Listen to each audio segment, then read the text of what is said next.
목사인 제가 부끄러운 고백을 하나 하겠습니다. 몇 년 전만 해도 저는 기도 시간이 두려웠습니다. 오늘은 뭐라고 기도하지?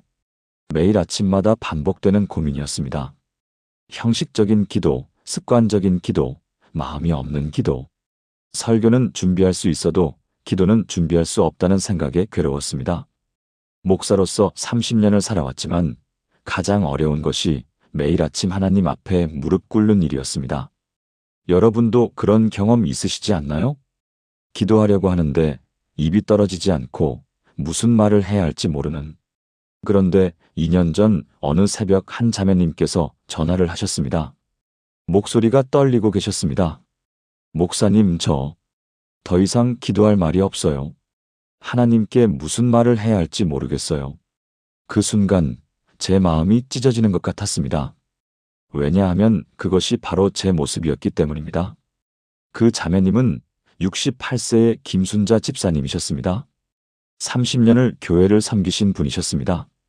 그런데 남편의 갑작스러운 암 진단 이후 기도가 막혀버렸다고 하셨습니다. 목사님, 기도하려고 하면 원망만 나와요.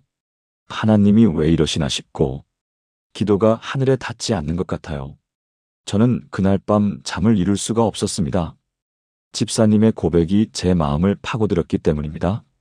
저도 똑같았으니까요. 그날 밤 저는 하나님께 울며 기도했습니다. 하나님, 제가 목사인데도 기도가 이렇게 어렵습니다. 어떻게 해야 합니까? 그리고 그날 밤 하나님은 제게 놀라운 깨달음을 주셨습니다. 내가 새로운 말을 만들어내려고 하지 말고 내가 이미 준비해 놓은 말을 따라 기도하라. 그때 제 눈에 들어온 것이 성경이었습니다. 하나님께서 이미 우리에게 완벽한 기도문을 주셨다는 것을 그제야 깨달은 것입니다.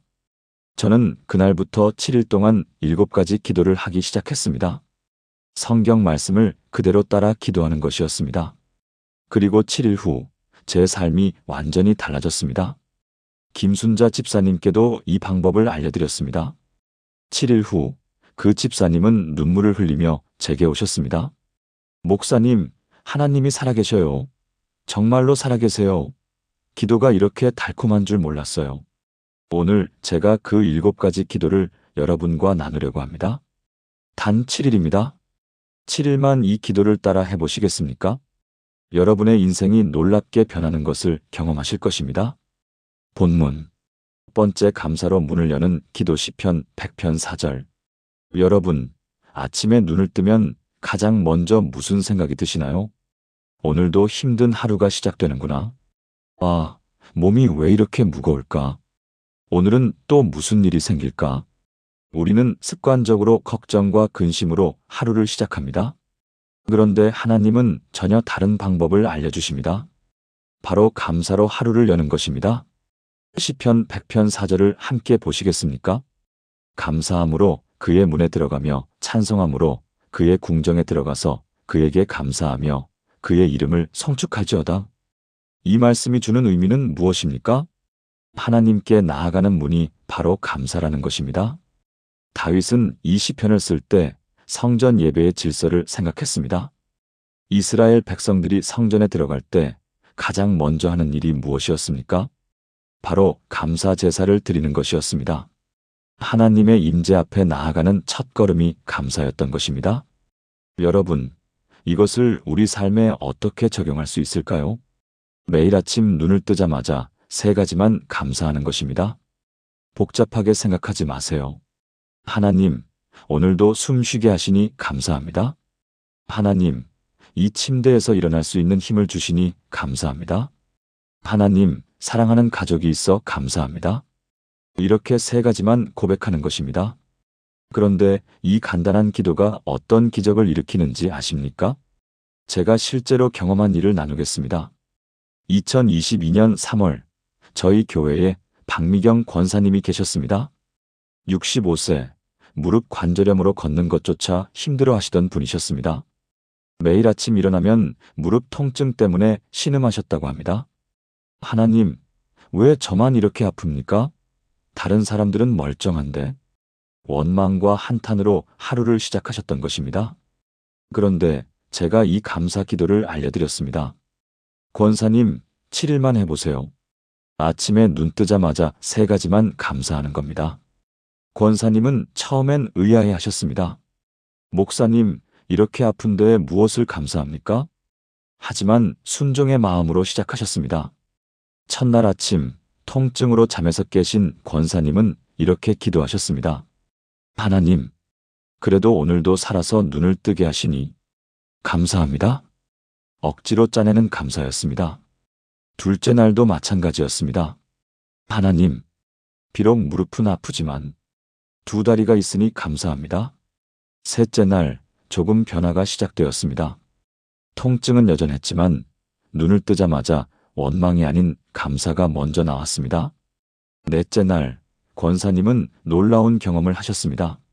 아침에 일어났는데 통증이 평소보다 덜했다는 것입니다. 목사님, 착각인가 싶었어요. 그런데 정말로 덜 아팠어요. 5째 날, 6째 날, 7째 날. 권사님은 매일 아침 감사로 하루를 시작하셨습니다. 그리고 일주일이 지난 후 권사님이 제게 오셨습니다. 눈물을 흘리며 말씀하셨습니다. 목사님, 통증이 완전히 사라진 건 아니에요. 그런데 신기한 게 통증보다 감사가 더 크게 느껴져요. 아침에 일어나는 게 기대돼요. 하나님께 무엇을 감사할지 생각하는 게 즐거워요. 그 후 2년이 지난 지금 박미경 권사님은 여전히 매일 아침 감사 기도로 하루를 시작하십니다. 무릎 통증은 많이 좋아지셨지만 더 중요한 것은 권사님의 마음이 완전히 바뀌었다는 것입니다. 예전에는 원망과 불평으로 가득했던 마음이 이제는 감사와 기쁨으로 넘칩니다. 사랑하는 여러분, 지금 저와 함께 이렇게 기도해 보시겠습니까? 하나님 아버지, 오늘도 저를 살려주시고 이 아침을 맞게 하신 것을 감사합니다. 비록 제 형편은 부족하고 몸은 불편하지만 그럼에도 불구하고 감사합니다. 제 입술에서 원망이 아닌 감사가 나오게 하시고 제 마음에 불평이 아닌 찬송이 가득하게 하소서. 감사로 주님의 문에 들어가며 찬송으로 주님의 궁정에 들어가기를 원합니다. 오늘 하루도 감사의 눈으로 세상을 바라보게 하소서. 예수님의 이름으로 기도합니다. 아멘. 이 기도를 매일 아침 첫 번째로 드려보세요. 여러분의 하루가, 여러분의 삶이 달라질 것입니다. 해시태그 2번째 보호하심을 구하는 기도 시편 91편 1-2절. 감사로 문을 연 후 2번째로 드려야 할 기도가 있습니다. 바로 하나님의 보호하심을 구하는 기도입니다. 혹시 여러분, 아침에 일어나서 불안한 마음이 드신 적 있으신가요? 오늘 무슨 일이 생기면 어쩌지? 혹시 사고가 나면 어떡하지? 아이들은 안전할까? 세상은 점점 더 위험해지고 있습니다. 뉴스를 켜면 사건, 사고 소식뿐입니다.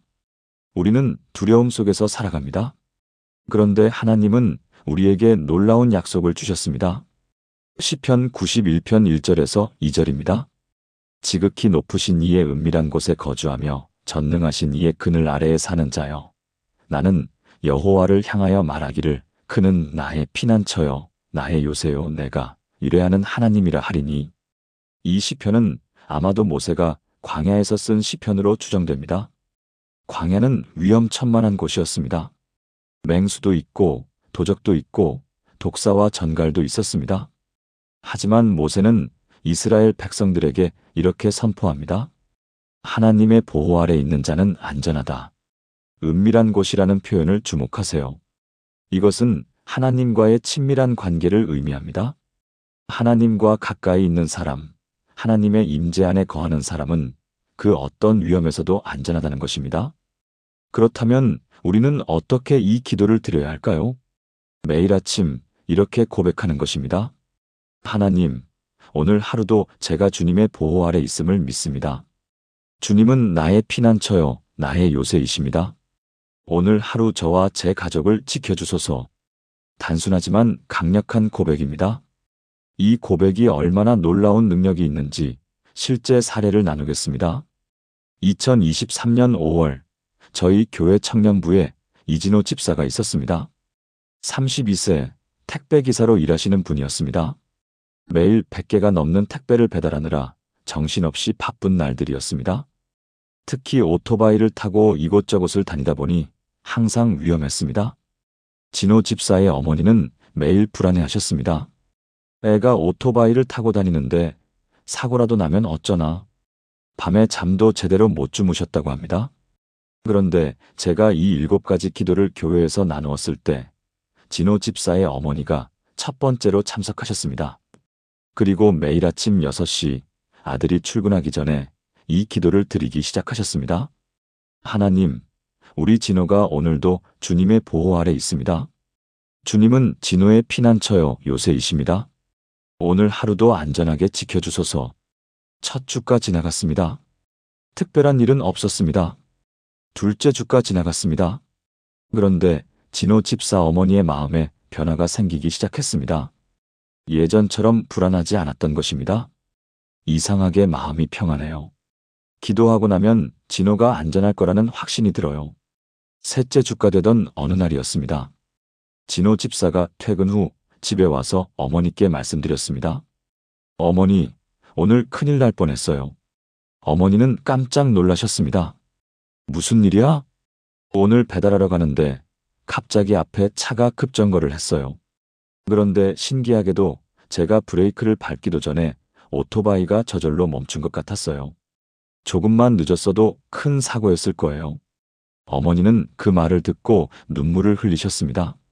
하나님 감사합니다. 정말로 우리 아들을 지켜주셨네요. 그 후로도 비슷한 일이 몇 번 더 있었습니다. 위험한 순간마다 신기하게 피해갔다는 것입니다. 그리고 4주째 되던 날, 진호 집사는 저를 찾아왔습니다.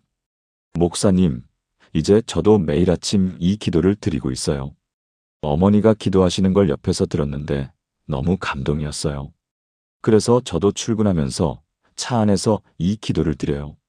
그런데 신기하게 마음이 평안해요. 예전엔 운전하면서 항상 긴장했는데 이제는 하나님이 지켜주신다는 확신이 있어요. 지금 진호 집사는 매일 아침 어머니와 함께 이 기도를 드립니다. 그리고 2년이 지난 지금까지 단 한 번의 사고도 없이 안전하게 일하고 계십니다. 진호 집사는 이렇게 고백합니다. 하나님께서 정말로 저를 지키고 계세요. 위험한 순간마다 하나님의 손길을 느껴요. 사랑하는 여러분, 지금 저와 함께 이렇게 기도해 보시겠습니까? 전능하신 하나님, 오늘 하루도 저를 주님의 은밀한 곳에 거하게 하소서. 주님의 그늘 아래에서 안전하게 살아가게 하소서. 주님은 나의 피난처요, 나의 요새요, 내가 의뢰하는 하나님이십니다. 오늘 제가 가는 모든 길에서 저를 지켜주시고 제 가족을 보호해 주소서. 위험한 순간마다 주님의 천사를 보내주시고 사고와 재난에서 건져주소서. 주님의 보호하심을 믿고 확신하며 오늘 하루를 시작합니다. 예수님의 이름으로 기도합니다. 아멘. 이 기도를 매일 아침 2번째로 드려보세요. 하나님의 놀라운 보호하심을 경험하실 것입니다. 해시태그 3번째 지혜를 구하는 기도 야고보서 1장 5절. 감사로 하루를 열고 하나님의 보호를 구한 후 3번째로 드려야 할 기도가 있습니다. 바로 지혜를 구하는 기도입니다. 여러분, 하루를 살아가면서 얼마나 많은 선택을 하십니까? 아침에 무엇을 입을지, 무엇을 먹을지부터 시작해서 중요한 결정들까지. 우리 인생은 선택의 연속입니다. 그런데 그 선택들이 모여서 우리 인생을 만들어갑니다. 잘못된 선택은 우리를 후회의 늪으로 빠뜨립니다. 그때 왜 그랬을까? 다시 돌아갈 수 있다면 우리는 모두 이런 후회를 안고 살아갑니다. 그렇다면 어떻게 해야 올바른 선택을 할 수 있을까요? 야고보서 1장 5절이 답을 줍니다. 너희 중에 누구든지 지혜가 부족하거든 모든 사람에게 후히 주시고 꾸짖지 아니하시는 하나님께 구하라. 그리하면 주시리라.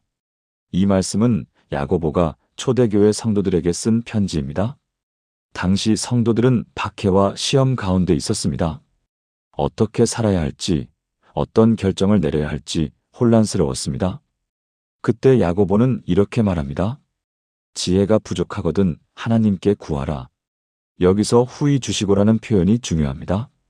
하나님은 인색하게 주시는 분이 아니십니다.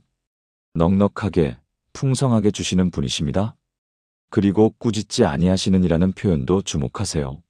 우리가 어리석은 질문을 해도 같은 것을 반복해서 물어도 하나님은 절대 꾸짖지 않으십니다.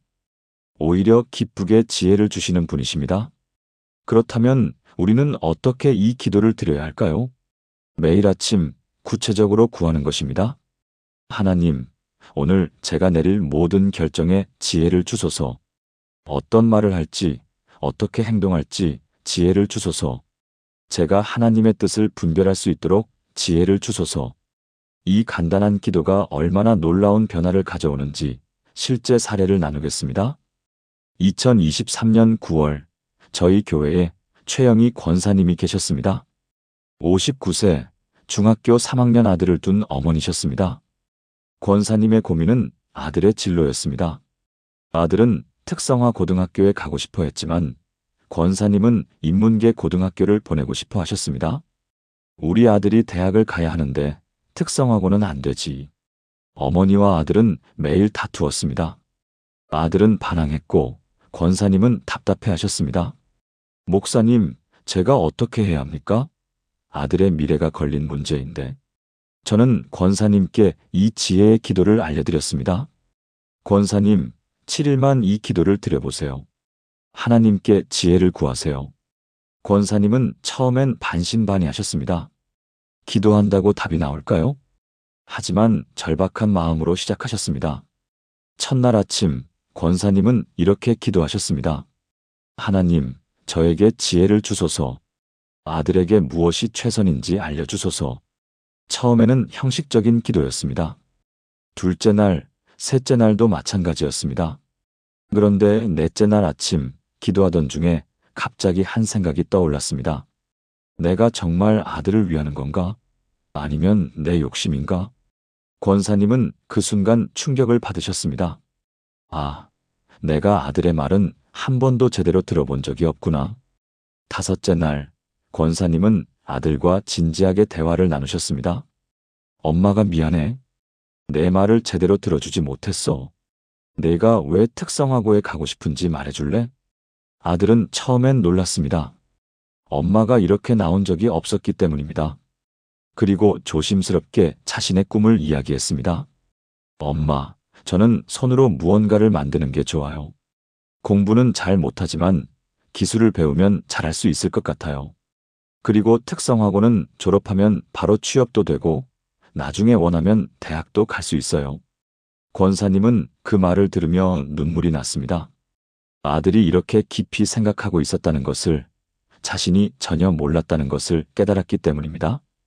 여섯째 날, 권사님은 더 구체적으로 기도하셨습니다. 하나님, 제가 아들의 인생을 결정하는 게 아니라 아들이 하나님께서 주신 재능을 발견하도록 도와주게 하소서. 일곱째 날, 권사님은 결정하셨습니다. 아들이 원하는 특성화 고등학교를 알아보기로 했습니다. 그리고 놀라운 일이 일어났습니다. 그 학교를 방문했을 때 권사님은 학생들이 열심히 기술을 배우는 모습을 보고 감동했습니다. 아, 우리 아들에게 이런 길도 있구나. 결국 아들은 특성화 고등학교에 입학했습니다. 그리고 지금 2년이 지난 현재 그 아들은 학교에서 최우수 학생으로 선정되어 장학금도 받고 대기업 취업 추천까지 받았습니다. 권사님은 이렇게 고백하십니다. 제가 제 고집대로 했으면 아들은 불행했을 거예요. 하나님께서 지혜를 주셔서 아들의 진짜 재능을 볼 수 있었어요. 기도는 정말 응답됩니다. 사랑하는 여러분, 지금 저와 함께 이렇게 기도해 보시겠습니까? 지혜의 근원이신 하나님, 오늘 하루를 살아가는데 필요한 지혜를 주소서. 제가 내릴 모든 결정에 하나님의 지혜가 함께하게 하소서. 제 생각이 아닌 하나님의 생각으로 판단하게 하시고 제 욕심이 아닌 하나님의 뜻을 구하게 하소서. 말할 때와 침묵할 때를 분별하게 하시고 행동할 때와 기다릴 때를 알게 하소서. 하나님께서 후히 주시는 지혜를 받아 오늘 하루를 지혜롭게 살아가기를 원합니다. 예수님의 이름으로 기도합니다. 아멘. 이 기도를 매일 아침 3번째로 드려보세요. 하나님께서 여러분에게 놀라운 지혜를 주실 것입니다. 해시태그 4번째 용서를 구하고 용서하는 기도 마태복음 6장 12절. 지금까지 감사하고 보호를 구하고 지혜를 구했습니다. 이제 네 번째로 드려야 할 가장 중요한 기도가 있습니다. 바로 용서의 기도입니다. 여러분, 혹시 지금 마음에 누군가를 향한 미움이나 원망이 있으신가요? 저 사람만 아니었으면, 저 사람 때문에 내가 이렇게 됐어. 우리는 살아가면서 수많은 상처를 받습니다. 그리고 그 상처는 우리 마음속에 미움과 원망으로 자리 잡습니다. 이것이 우리를 얼마나 괴롭히는지 아십니까? 용서하지 못한 마음은 독약과 같습니다. 우리 자신을 서서히 죽이는 독약입니다. 예수님은 이것을 아셨기에 용서에 대해 강조하셨습니다. 마태복음 6장 12절, 주님이 가르쳐 주신 기도문입니다. 우리가 우리에게 죄 지은 자를 사하여 준 것 같이 우리 죄를 사하여 주시옵고. 이 기도는 주기도문의 핵심 부분입니다. 예수님께서 제자들에게 가르쳐 주신 기도 중에서 유일하게 조건이 붙은 기도입니다. 우리가 다른 사람을 용서한 것처럼 우리도 용서받기를 원합니다. 이것은 무엇을 의미합니까? 하나님의 용서와 우리가 다른 사람을 용서하는 것이 연결되어 있다는 것입니다. 예수님은 마태복음 6장 14-15절에서 더 분명하게 말씀하십니다. 너희가 사람의 잘못을 용서하면 너희 하늘 아버지께서도 너희 잘못을 용서하시려니와 너희가 사람의 잘못을 용서하지 아니하면 너희 아버지께서도 너희 잘못을 용서하지 아니하시리라. 강력한 말씀입니다. 그렇다면 우리는 어떻게 이 기도를 드려야 할까요?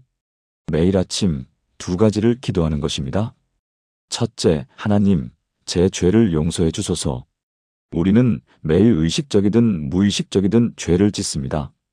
그것을 고백하고 용서를 구하는 것입니다. 둘째, 하나님, 제가 누군가를 용서하지 못하고 있다면 용서할 수 있는 힘을 주소서. 용서는 쉽지 않습니다. 하지만 하나님께서 도우시면 가능합니다. 이 기도가 얼마나 놀라운 치유를 가져오는지 실제 사례를 나누겠습니다. 2022년 7월 저희 교회에 한영숙 집사님이 계셨습니다. 66세, 남편과 사별하시고 혼자 사시는 분이었습니다. 그런데 집사님에게는 15년 동안 만나지 않은 아들이 있었습니다. 아들은 결혼하면서 며느리 때문에 어머니와 연을 끊었습니다. 며느리는 집사님을 싫어했고 아들에게 어머니와 나 중 하나를 선택하라고 했습니다. 아들은 결국 아내를 선택했습니다. 집사님은 15년 동안 아들을 보지 못했습니다. 손주도 한 번 본 적이 없었습니다. 집사님의 마음은 상처로 가득했습니다. 내가 아들을 그렇게 키웠는데. 배은망덕한 미움과 원망이 집사님의 마음을 지배했습니다. 교회에 나오시지만 기도가 되지 않았습니다. 하나님, 왜 제게만 이런 일이 있습니까?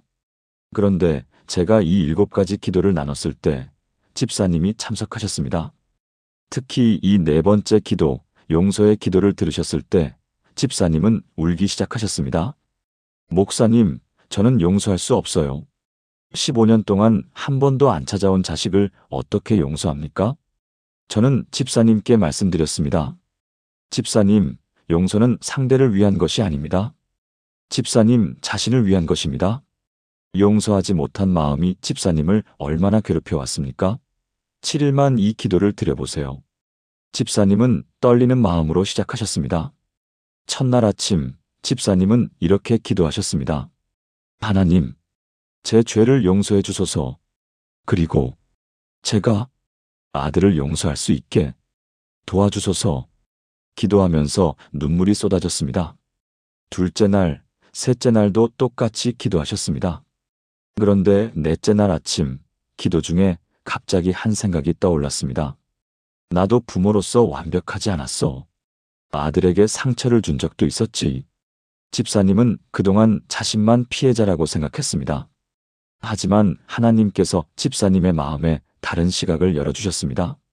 다섯째 날, 집사님은 더 깊이 기도하셨습니다. 하나님, 제가 아들을 용서합니다. 며느리도 용서합니다. 그들도 그들 나름의 이유가 있었을 거예요. 여섯째 날, 집사님은 편지를 쓰기 시작하셨습니다. 15년 만에 아들에게 보내는 편지였습니다. 엄마가 미안하다. 내가 힘들 때 이해해주지 못했구나. 엄마를 용서해 줄 수 있겠니?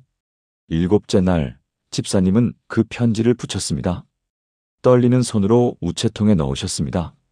그리고 2주가 지났습니다. 아무 소식이 없었습니다. 집사님은 실망하셨지만 계속 기도하셨습니다.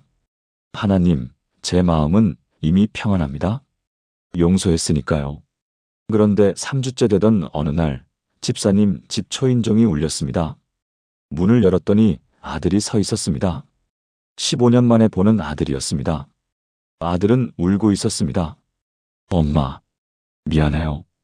엄마가 보낸 편지 받고 제가 정말 잘못했어요.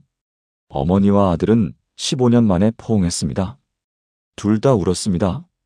그 후 며느리도 함께 찾아왔습니다. 손주들도 데리고 왔습니다. 며느리는 집사님께 무릎을 꿇고 용서를 구했습니다. 어머니, 제가 정말 잘못했습니다.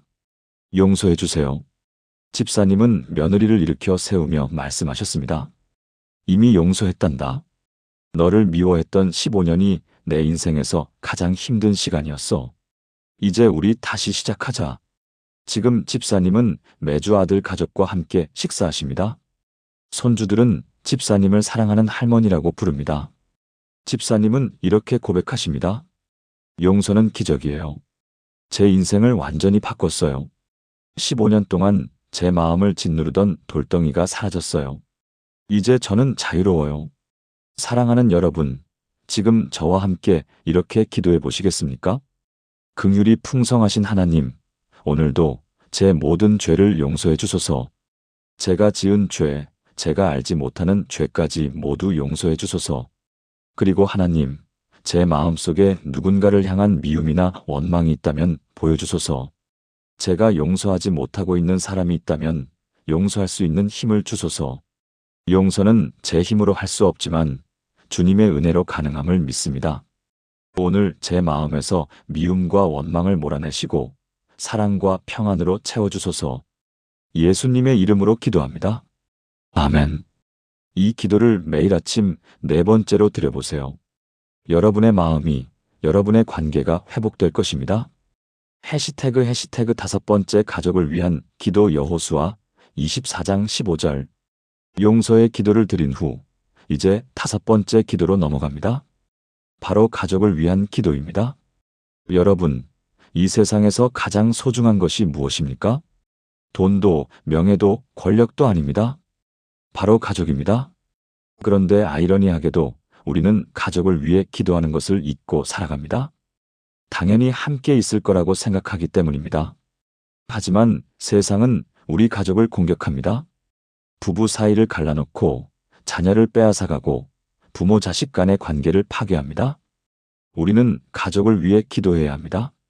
매일 간절히 구체적으로 기도해야 합니다. 여호수아 24장 15절을 보시겠습니까? 만일 여호와를 섬기는 것이 너희에게 좋지 않게 보이거든 너희 조상들이 강 저쪽에서 섬기던 신들이든지 또는 너희가 거주하는 땅에 있는 아모리 족속의 신들이든지 너희가 섬길 자를 오늘 택하라. 오직 나와 내 집은 여호와를 섬기겠노라. 이것은 여호수아가 인생의 마지막에 이스라엘 백성들 앞에서 한 선언입니다. 여호수아는 광야 40년 가나안 정복 전쟁을 이끈 위대한 지도자였습니다. 그런데 그가 인생의 마지막에 가장 중요하게 여긴 것이 무엇입니까? 바로 나와 내 집이었습니다. 그의 가족이 하나님을 섬기는 것이었습니다. 나와 내 집은 여호와를 섬기겠노라. 이 선언은 단순한 결심이 아닙니다. 매일의 기도이고 매일의 실천이었습니다. 우리도 이렇게 기도해야 합니다. 하나님, 나와 내 가족이 주님을 섬기게 하소서. 내 배우자를, 내 자녀를, 내 부모님을 지켜주소서. 우리 가족이 하나님 안에서 하나 되게 하소서.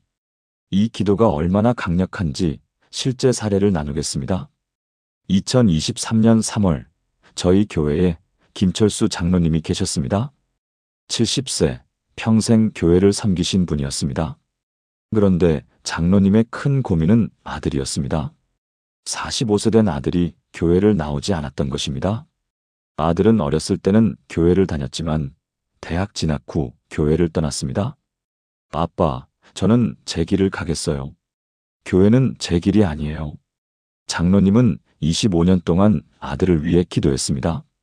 하지만 아들은 변하지 않았습니다. 오히려 시간이 갈수록 하나님에게서 멀어졌습니다. 장로님은 점점 낙심하셨습니다. 하나님, 제가 뭘 잘못했습니까? 평생 주님을 섬겼는데 왜 제 아들은? 그런데 제가 이 7가지 기도를 나눴을 때 장로님이 새로운 깨달음을 얻으셨습니다. 아, 내가 그동안 막연하게 기도했구나. 아들을 변화시켜 주세요라고만 했지 구체적으로 기도하지 않았어. 장로님은 이 5번째 기도를 새롭게 시작하셨습니다. 첫날 아침 장로님은 이렇게 기도하셨습니다. 하나님, 나와 내 집은 여호와를 섬기겠나이다. 제 아들 찰민이도 주님을 섬기게 하소서. 간단하지만 확신 있는 기도였습니다. 둘째 날 장로님은 더 구체적으로 기도하셨습니다. 하나님, 오늘 찰민이가 하는 일이 잘 되게 하소서. 그리고 찰민이 마음에 주님을 갈망하는 마음을 넣어주소서.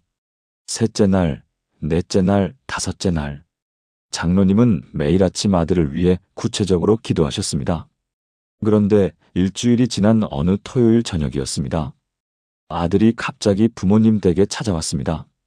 아빠, 엄마, 내일 교회 같이 가도 될까요? 장로님 부부는 깜짝 놀라셨습니다. 무슨 일이야? 아들은 조심스럽게 말했습니다. 이번 주에 이상한 일이 계속 있었어요. 회사에서 일하는데 갑자기 옛날에 교회 다니던 기억이 나는 거예요. 특히 어렸을 때 불렀던 찬양이 계속 머릿속에 맴돌았어요. 예수 사랑하심은. 그 노래가 계속 생각나서 일도 제대로 못했어요. 장로님은 그 말을 듣고 눈물이 났습니다. 하나님께서 응답하신 것입니다. 다음 날 주일 아들은 25년 만에 교회에 왔습니다. 예배를 드리는 내내 아들은 울었습니다. 예배 후 아들이 장로님께 말했습니다. 아빠, 왜 진작 이렇게 좋은 걸 제대로 알려주지 않으셨어요? 장로님은 웃으며 대답하셨습니다. 알려줬지. 내가 듣지 않았을 뿐이야. 그런데 하나님께서 내 귀를 열어주신 거야. 그 후 아들은 매주 교회에 나왔습니다. 3개월 후에는 새신자 교육을 받았습니다. 6개월 후에는 소그룹에 들어갔습니다. 그리고 1년 후 아들은 세례를 받았습니다. 지금 그 아들은 교회 청년부에서 열심히 봉사하고 있습니다. 장로님은 이렇게 고백하십니다. 25년 동안 기도했지만 막연한 기도였어요. 그런데 이렇게 구체적으로 확신을 갖고 기도하니까 응답이 온 거예요. 나와 내 집은 여호와를 섬기겠나이다. 이 선언이 얼마나 강력한지 이제 알겠어요. 그런데 더 놀라운 일이 있었습니다. 아들의 변화를 본 며느리도 교회에 나오기 시작한 것입니다. 그리고 손주들도 함께 교회에 다니게 되었습니다. 한 사람의 기도가 온 가족을 변화시킨 것입니다. 사랑하는 여러분, 지금 저와 함께 이렇게 기도해 보시겠습니까? 가정을 세우신 하나님, 오늘도 제 가족을 주님께 맡겨드립니다. 나와 내 집은 여호와를 섬기겠나이다. 제 배우자를 지켜주시고 제 자녀들을 보호해 주시며 제 부모님을 건강하게 하소서. 우리 가족이 주님 안에서 하나 되게 하시고 서로 사랑하고 용서하며 살아가게 하소서. 특별히 아직 주님을 모르는 가족이 있다면 그들의 마음 문을 열어주소서. 우리 가족 모두가 주님을 섬기며 주님의 축복 안에서 살아가게 하소서. 예수님의 이름으로 기도합니다. 아멘. 이 기도를 매일 아침 5번째로 드려보세요. 여러분의 가족에게 놀라운 변화가 일어날 것입니다. 해시태그 6번째 믿음을 구하는 기도 히브리서 11장 1절. 가족을 위한 기도를 드린 후 이제 6번째 기도로 넘어갑니다.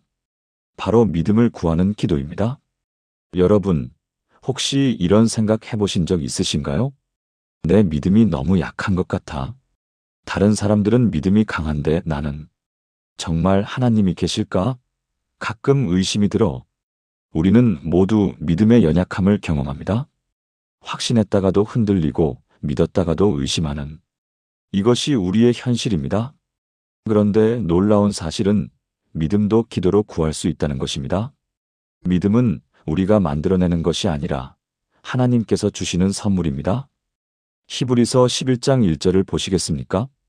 믿음은 바라는 것들의 실상이요, 보이지 않는 것들의 증거니. 이 말씀은 믿음의 정의입니다.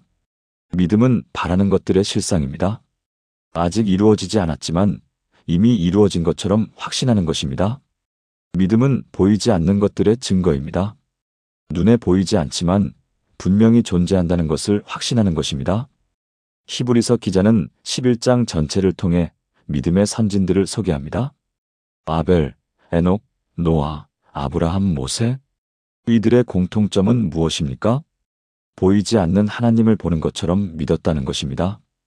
그렇다면 우리는 어떻게 믿음을 구해야 할까요? 매일 아침 이렇게 기도하는 것입니다. 하나님, 오늘도 제 믿음을 강하게 하소서. 보이지 않아도 주님을 믿게 하소서. 흔들릴 때 주님을 붙잡게 하소서. 이 기도가 얼마나 놀라운 변화를 가져오는지 실제 사례를 나누겠습니다.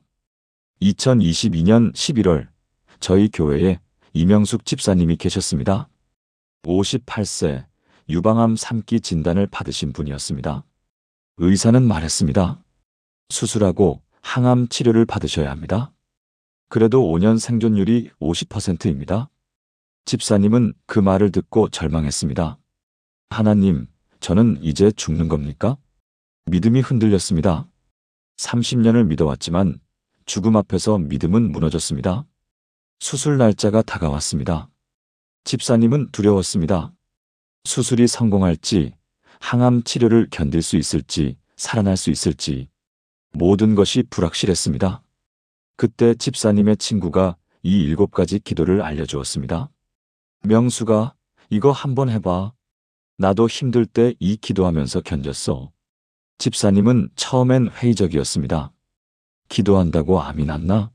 그래도 해보자. 수술 일주일 전부터 시작했습니다. 첫날 아침 집사님은 떨리는 목소리로 기도했습니다. 하나님, 제 믿음이 너무 약합니다. 믿음을 주세요. 솔직한 고백이었습니다. 둘째 날 집사님은 히브리서 11장 1절을 읽었습니다. 믿음은 바라는 것들의 실상이요, 보이지 않는 것들의 증거니. 하나님, 제가 낫는 것을 믿게 하소서. 비록 보이지 않지만 주님의 치유를 믿게 하소서. 셋째 날 조금씩 변화가 시작되었습니다. 여전히 두렵지만 그 안에 작은 평안이 생기기 시작했습니다. 넷째 날 집사님은 확신을 갖고 기도했습니다. 하나님, 저는 믿습니다. 주님께서 저를 치유하실 줄 믿습니다. 다섯째 날, 여섯째 날, 일곱째 날. 매일 아침 집사님은 믿음을 구하는 기도를 드렸습니다. 그리고 수술 당일이 왔습니다. 수술실로 들어가기 전 집사님은 마지막으로 기도했습니다. 하나님, 제 믿음을 지켜주세요. 주님께 맡깁니다. 수술은 5시간이 걸렸습니다. 가족들은 밖에서 기도했습니다. 수술이 끝나고 의사가 나왔습니다. 수술은 성공적이었습니다. 그런데 신기한 게 암이 생각보다 많이 진행되지 않았어요. 3기라고 했는데 거의 2기 수준이네요. 가족들은 눈물을 흘렸습니다. 하나님께서 역사하신 것입니다. 집사님은 항암 치료를 받았습니다. 힘들었지만 집사님은 매일 아침 믿음을 구하는 기도를 드렸습니다. 하나님, 오늘도 제 믿음을 지켜주소서. 이 고통 가운데서도 주님을 신뢰하게 하소서. 6개월간의 항암 치료가 끝났습니다. 그리고 검사 결과가 나왔습니다. 암세포가 완전히 사라졌습니다. 완치입니다. 의사도 놀라워했습니다. 이런 경우는 정말 드뭅니다. 기적이에요. 집사님은 울면서 감사했습니다. 하나님, 감사합니다. 제 믿음을 지켜주셔서 감사합니다. 그런데 더 놀라운 것은 그 후의 일이었습니다. 집사님은 같은 병을 앓는 사람들을 찾아다니며 격려하기 시작했습니다. 저도 암 3기였어요. 그런데 하나님께서 치유해 주셨어요. 믿음을 잃지 마세요. 집사님의 간증을 듣고 수많은 사람들이 용기를 얻었습니다. 지금까지 집사님은 50명이 넘는 암 환자들을 만나 격려했습니다. 그중 많은 사람들이 치유를 경험했습니다. 집사님은 이렇게 고백합니다. 제 암이 축복이었어요. 그 고통을 통해 제 믿음이 진짜 믿음으로 바뀌었어요. 이제 저는 어떤 상황에서도 하나님을 신뢰할 수 있어요.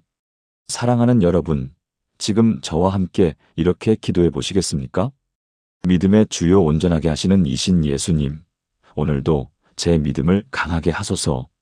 보이지 않아도 주님을 믿게 하시고 느껴지지 않아도 주님을 신뢰하게 하소서. 바라는 것들의 실상을 보게 하시고 보이지 않는 것들의 증거를 확신하게 하소서. 흔들릴 때 주님을 붙잡게 하시고 넘어질 때 주님께 의지하게 하소서. 제 믿음이 날마다 자라나게 하시고 어떤 상황에서도 주님을 신뢰하는 믿음을 주소서. 예수님의 이름으로 기도합니다. 아멘. 이 기도를 매일 아침 6번째로 드려보세요. 여러분의 믿음이 날마다 강해질 것입니다.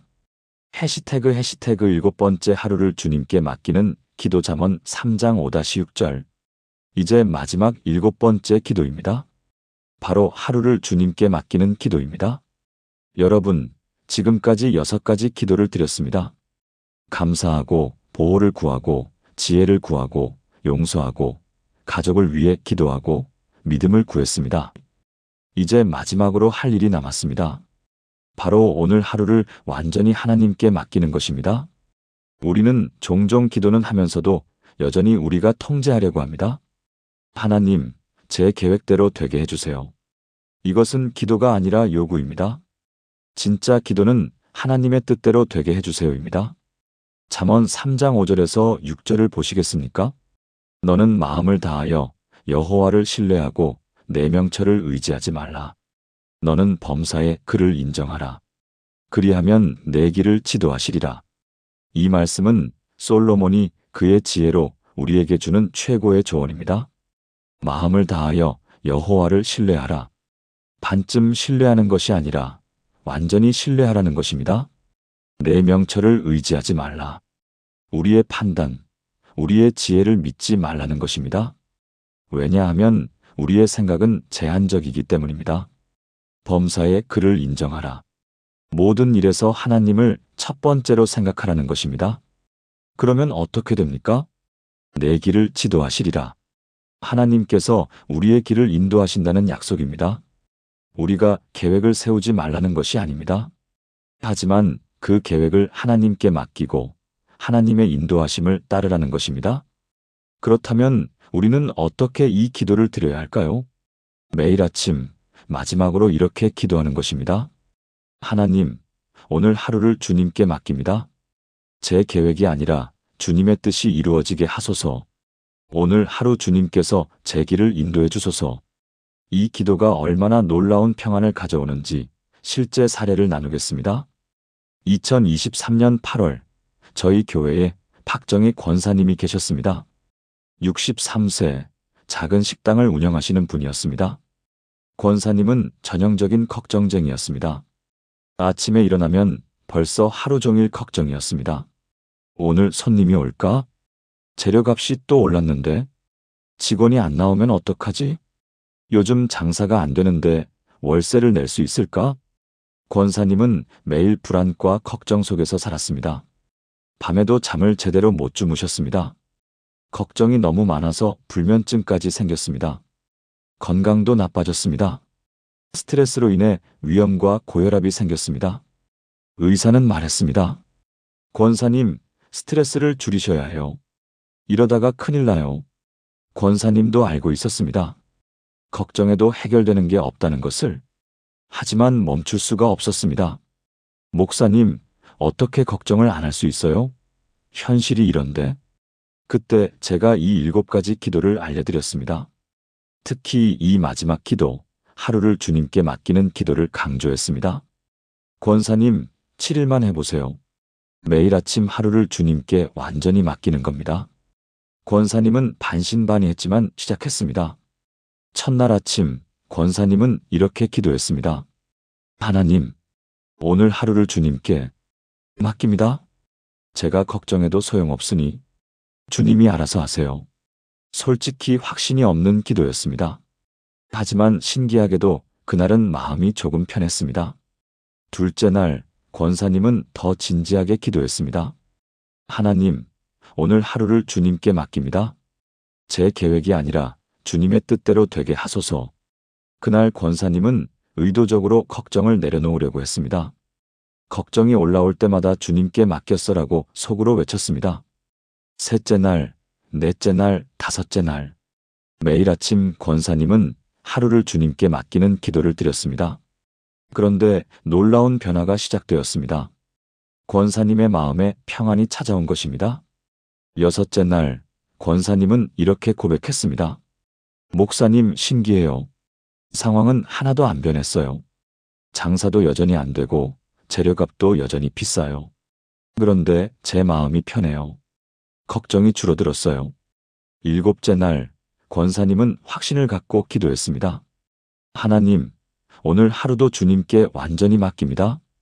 주님께서 제 길을 인도하실 줄 믿습니다. 그날 오후 놀라운 일이 일어났습니다.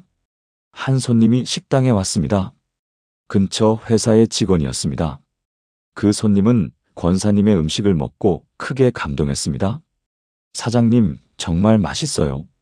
우리 회사 직원들도 다 데리고 올게요.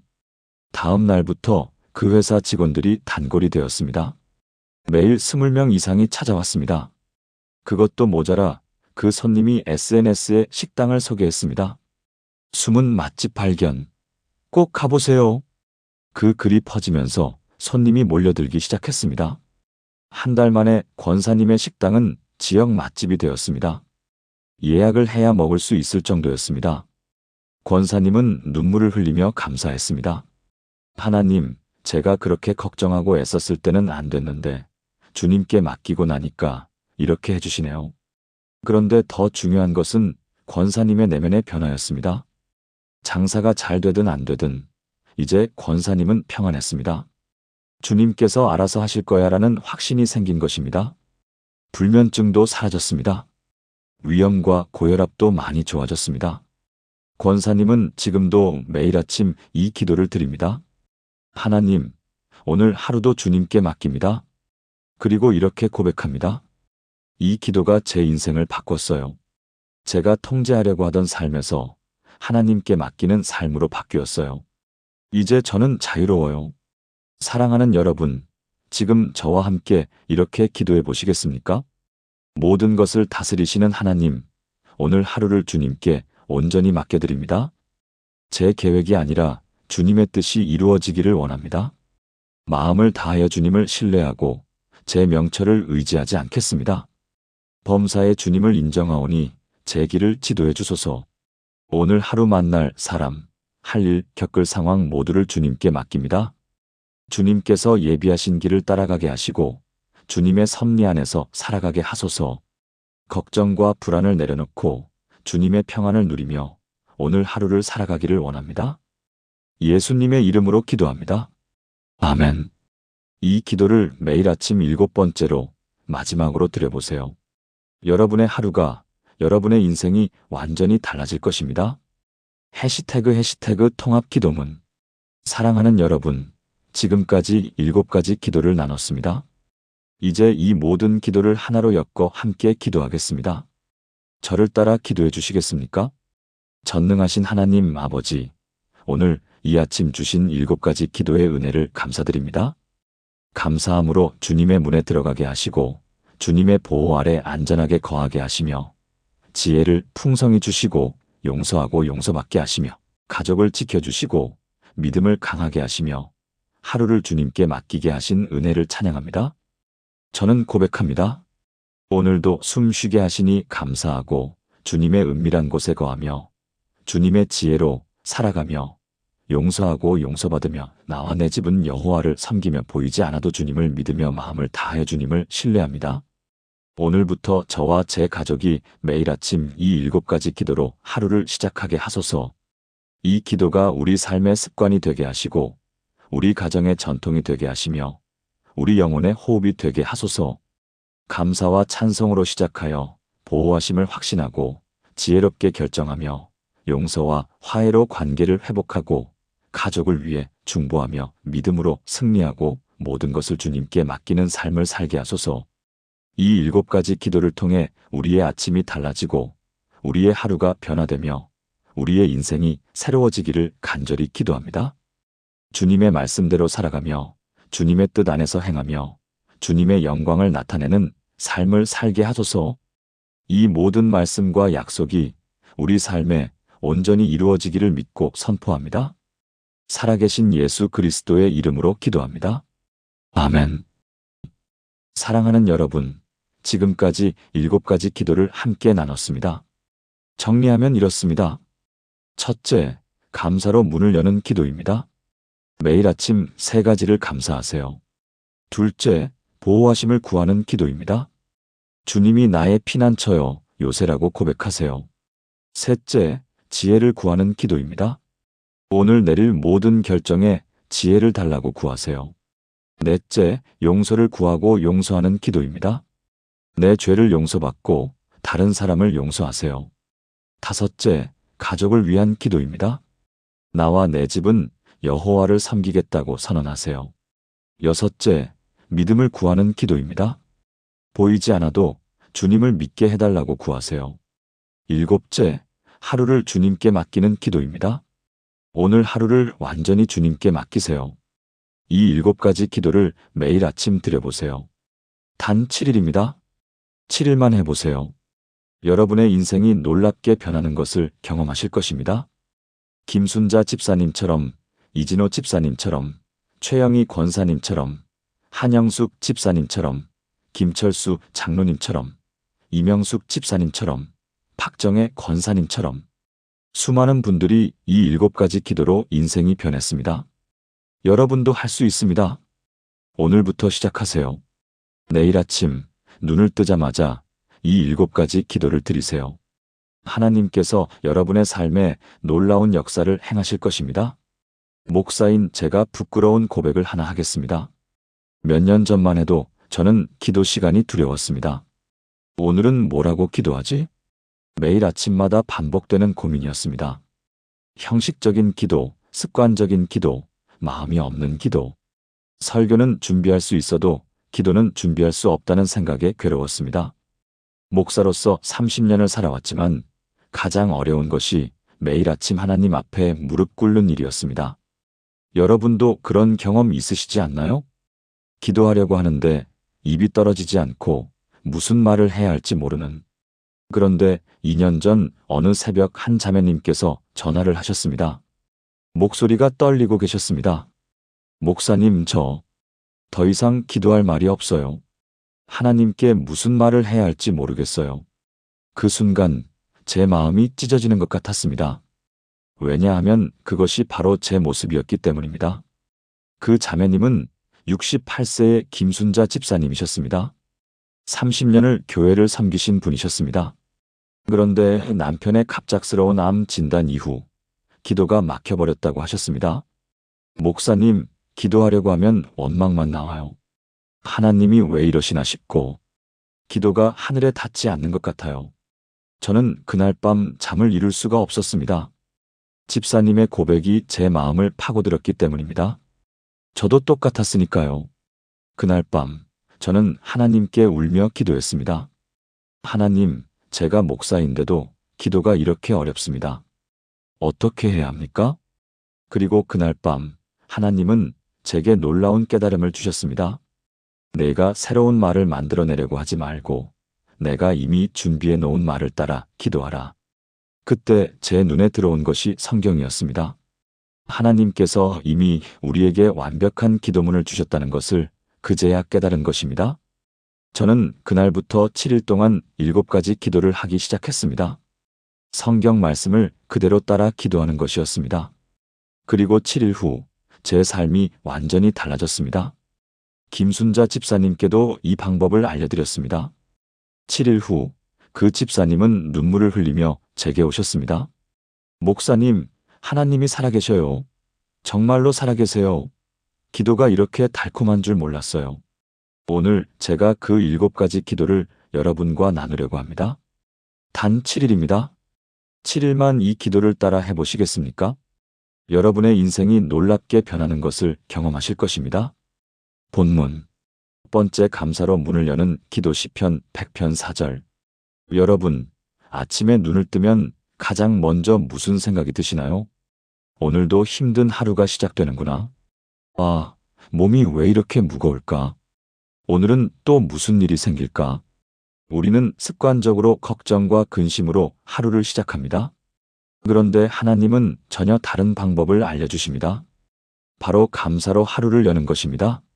시편 100편 4절을 함께 보시겠습니까? 감사함으로 그의 문에 들어가며 찬송함으로 그의 궁정에 들어가서 그에게 감사하며 그의 이름을 성축할지어다. 이 말씀이 주는 의미는 무엇입니까? 하나님께 나아가는 문이 바로 감사라는 것입니다. 다윗은 이 시편을 쓸 때 성전 예배의 질서를 생각했습니다. 이스라엘 백성들이 성전에 들어갈 때 가장 먼저 하는 일이 무엇이었습니까? 바로 감사 제사를 드리는 것이었습니다. 하나님의 임재 앞에 나아가는 첫걸음이 감사였던 것입니다. 여러분, 이것을 우리 삶에 어떻게 적용할 수 있을까요? 매일 아침 눈을 뜨자마자 세 가지만 감사하는 것입니다. 복잡하게 생각하지 마세요. 하나님, 오늘도 숨 쉬게 하시니 감사합니다. 하나님, 이 침대에서 일어날 수 있는 힘을 주시니 감사합니다. 하나님, 사랑하는 가족이 있어 감사합니다. 이렇게 세 가지만 고백하는 것입니다. 그런데 이 간단한 기도가 어떤 기적을 일으키는지 아십니까? 제가 실제로 경험한 일을 나누겠습니다. 2022년 3월, 저희 교회에 박미경 권사님이 계셨습니다. 65세, 무릎 관절염으로 걷는 것조차 힘들어 하시던 분이셨습니다. 매일 아침 일어나면 무릎 통증 때문에 신음하셨다고 합니다. 하나님, 왜 저만 이렇게 아픕니까? 다른 사람들은 멀쩡한데. 원망과 한탄으로 하루를 시작하셨던 것입니다. 그런데 제가 이 감사 기도를 알려드렸습니다. 권사님, 7일만 해보세요. 아침에 눈 뜨자마자 세 가지만 감사하는 겁니다. 권사님은 처음엔 의아해 하셨습니다. 목사님, 이렇게 아픈데 무엇을 감사합니까? 하지만 순종의 마음으로 시작하셨습니다. 첫날 아침, 통증으로 잠에서 깨신 권사님은 이렇게 기도하셨습니다. 하나님, 그래도 오늘도 살아서 눈을 뜨게 하시니 감사합니다. 억지로 짜내는 감사였습니다. 둘째 날도 마찬가지였습니다. 하나님, 비록 무릎은 아프지만 두 다리가 있으니 감사합니다. 셋째 날 조금 변화가 시작되었습니다. 통증은 여전했지만 눈을 뜨자마자 원망이 아닌 감사가 먼저 나왔습니다. 넷째 날 권사님은 놀라운 경험을 하셨습니다. 아침에 일어났는데 통증이 평소보다 덜했다는 것입니다. 목사님, 착각인가 싶었어요. 그런데 정말로 덜 아팠어요. 다섯째 날, 여섯째 날, 일곱째 날. 권사님은 매일 아침 감사로 하루를 시작하셨습니다. 그리고 일주일이 지난 후 권사님이 제게 오셨습니다. 눈물을 흘리며 말씀하셨습니다. 목사님, 통증이 완전히 사라진 건 아니에요. 그런데 신기한 게 통증보다 감사가 더 크게 느껴져요. 아침에 일어나는 게 기대돼요. 하나님께 무엇을 감사할지 생각하는 게 즐거워요. 그 후 2년이 지난 지금 박미경 권사님은 여전히 매일 아침 감사 기도로 하루를 시작하십니다. 무릎 통증은 많이 좋아지셨지만 더 중요한 것은 권사님의 마음이 완전히 바뀌었다는 것입니다.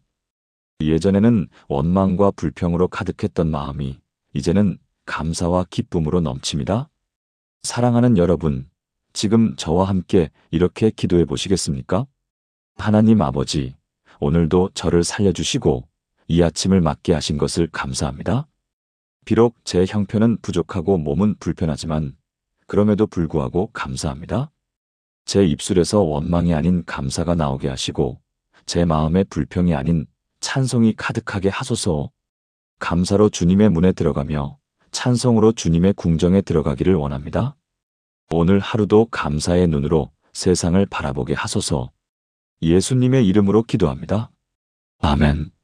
이 기도를 매일 아침 첫 번째로 드려보세요. 여러분의 하루가, 여러분의 삶이 달라질 것입니다. 해시태그 두 번째 보호하심을 구하는 기도 시편 91편 1-2절. 감사로 문을 연 후 두 번째로 드려야 할 기도가 있습니다. 바로 하나님의 보호하심을 구하는 기도입니다. 혹시 여러분, 아침에 일어나서 불안한 마음이 드신 적 있으신가요? 오늘 무슨 일이 생기면 어쩌지? 혹시 사고가 나면 어떡하지? 아이들은 안전할까? 세상은 점점 더 위험해지고 있습니다. 뉴스를 켜면 사건, 사고 소식뿐입니다. 우리는 두려움 속에서 살아갑니다. 그런데 하나님은 우리에게 놀라운 약속을 주셨습니다. 시편 91편 1절에서 2절입니다. 지극히 높으신 이의 은밀한 곳에 거주하며 전능하신 이의 그늘 아래에 사는 자여. 나는 여호와를 향하여 말하기를 그는 나의 피난처요 나의 요새요 내가 의뢰하는 하나님이라 하리니. 이 시편은 아마도 모세가 광야에서 쓴 시편으로 추정됩니다. 광야는 위험천만한 곳이었습니다. 맹수도 있고 도적도 있고 독사와 전갈도 있었습니다. 하지만 모세는 이스라엘 백성들에게 이렇게 선포합니다. 하나님의 보호 아래 있는 자는 안전하다. 은밀한 곳이라는 표현을 주목하세요. 이것은 하나님과의 친밀한 관계를 의미합니다. 하나님과 가까이 있는 사람, 하나님의 임재 안에 거하는 사람은 그 어떤 위험에서도 안전하다는 것입니다. 그렇다면 우리는 어떻게 이 기도를 드려야 할까요? 매일 아침 이렇게 고백하는 것입니다. 하나님, 오늘 하루도 제가 주님의 보호 아래 있음을 믿습니다. 주님은 나의 피난처요, 나의 요새이십니다. 오늘 하루 저와 제 가족을 지켜주소서. 단순하지만 강력한 고백입니다. 이 고백이 얼마나 놀라운 능력이 있는지 실제 사례를 나누겠습니다. 2023년 5월, 저희 교회 청년부에 이진호 집사가 있었습니다. 32세 택배기사로 일하시는 분이었습니다. 매일 100개가 넘는 택배를 배달하느라 정신없이 바쁜 날들이었습니다. 특히 오토바이를 타고 이곳저곳을 다니다 보니 항상 위험했습니다. 진호 집사의 어머니는 매일 불안해하셨습니다. 애가 오토바이를 타고 다니는데 사고라도 나면 어쩌나. 밤에 잠도 제대로 못 주무셨다고 합니다. 그런데 제가 이 7가지 기도를 교회에서 나누었을 때 진호 집사의 어머니가 첫 번째로 참석하셨습니다. 그리고 매일 아침 6시 아들이 출근하기 전에 이 기도를 드리기 시작하셨습니다. 하나님, 우리 진호가 오늘도 주님의 보호 아래 있습니다. 주님은 진호의 피난처요 요새이십니다. 오늘 하루도 안전하게 지켜주소서. 첫 주가 지나갔습니다. 특별한 일은 없었습니다. 둘째 주가 지나갔습니다. 그런데 진호 집사 어머니의 마음에 변화가 생기기 시작했습니다. 예전처럼 불안하지 않았던 것입니다. 이상하게 마음이 평안해요. 기도하고 나면 진호가 안전할 거라는 확신이 들어요. 셋째 주가 되던 어느 날이었습니다. 진호 집사가 퇴근 후 집에 와서 어머니께 말씀드렸습니다. 어머니, 오늘 큰일 날 뻔했어요. 어머니는 깜짝 놀라셨습니다. 무슨 일이야? 오늘 배달하러 가는데 갑자기 앞에 차가 급정거를 했어요. 그런데 신기하게도 제가 브레이크를 밟기도 전에 오토바이가 저절로 멈춘 것 같았어요. 조금만 늦었어도 큰 사고였을 거예요. 어머니는 그 말을 듣고 눈물을 흘리셨습니다. 하나님 감사합니다. 정말로 우리 아들을 지켜주셨네요. 그 후로도 비슷한 일이 몇 번 더 있었습니다. 위험한 순간마다 신기하게 피해갔다는 것입니다. 그리고 4주째 되던 날, 진호 집사는 저를 찾아왔습니다. 목사님, 이제 저도 매일 아침 이 기도를 드리고 있어요. 어머니가 기도하시는 걸 옆에서 들었는데 너무 감동이었어요. 그래서 저도 출근하면서 차 안에서 이 기도를 드려요. 그런데 신기하게 마음이 평안해요. 예전엔 운전하면서 항상 긴장했는데 이제는 하나님이 지켜주신다는 확신이 있어요. 지금 진호 집사는 매일 아침 어머니와 함께 이 기도를 드립니다. 그리고 2년이 지난 지금까지 단 한 번의 사고도 없이 안전하게 일하고 계십니다. 진호 집사는 이렇게 고백합니다. 하나님께서 정말로 저를 지키고 계세요. 위험한 순간마다 하나님의 손길을 느껴요. 사랑하는 여러분, 지금 저와 함께 이렇게 기도해 보시겠습니까? 전능하신 하나님, 오늘 하루도 저를 주님의 은밀한 곳에 거하게 하소서. 주님의 그늘 아래에서 안전하게 살아가게 하소서. 주님은 나의 피난처요, 나의 요새요, 내가 의뢰하는 하나님이십니다. 오늘 제가 가는 모든 길에서 저를 지켜주시고 제 가족을 보호해 주소서. 위험한 순간마다 주님의 천사를 보내주시고 사고와 재난에서 건져주소서. 주님의 보호하심을 믿고 확신하며 오늘 하루를 시작합니다. 예수님의 이름으로 기도합니다. 아멘. 이 기도를 매일 아침 2번째로 드려보세요. 하나님의 놀라운 보호하심을 경험하실 것입니다. 해시태그 3번째 지혜를 구하는 기도 야고보서 1장 5절. 감사로 하루를 열고 하나님의 보호를 구한 후 3번째로 드려야 할 기도가 있습니다. 바로 지혜를 구하는 기도입니다. 여러분, 하루를 살아가면서 얼마나 많은 선택을 하십니까? 아침에 무엇을 입을지, 무엇을 먹을지부터 시작해서 중요한 결정들까지. 우리 인생은 선택의 연속입니다. 그런데 그 선택들이 모여서 우리 인생을 만들어갑니다. 잘못된 선택은 우리를 후회의 늪으로 빠뜨립니다. 그때 왜 그랬을까? 다시 돌아갈 수 있다면 우리는 모두 이런 후회를 안고 살아갑니다. 그렇다면 어떻게 해야 올바른 선택을 할 수 있을까요? 야고보서 1장 5절이 답을 줍니다. 너희 중에 누구든지 지혜가 부족하거든 모든 사람에게 후히 주시고 꾸짖지 아니하시는 하나님께 구하라. 그리하면 주시리라. 이 말씀은 야고보가 초대교회 성도들에게 쓴 편지입니다. 당시 성도들은 박해와 시험 가운데 있었습니다. 어떻게 살아야 할지, 어떤 결정을 내려야 할지 혼란스러웠습니다. 그때 야고보는 이렇게 말합니다. 지혜가 부족하거든 하나님께 구하라. 여기서 후히 주시고라는 표현이 중요합니다. 하나님은 인색하게 주시는 분이 아니십니다. 넉넉하게, 풍성하게 주시는 분이십니다. 그리고 꾸짖지 아니하시는이라는 표현도 주목하세요. 우리가 어리석은 질문을 해도 같은 것을 반복해서 물어도 하나님은 절대 꾸짖지 않으십니다. 오히려 기쁘게 지혜를 주시는 분이십니다. 그렇다면 우리는 어떻게 이 기도를 드려야 할까요? 매일 아침 구체적으로 구하는 것입니다.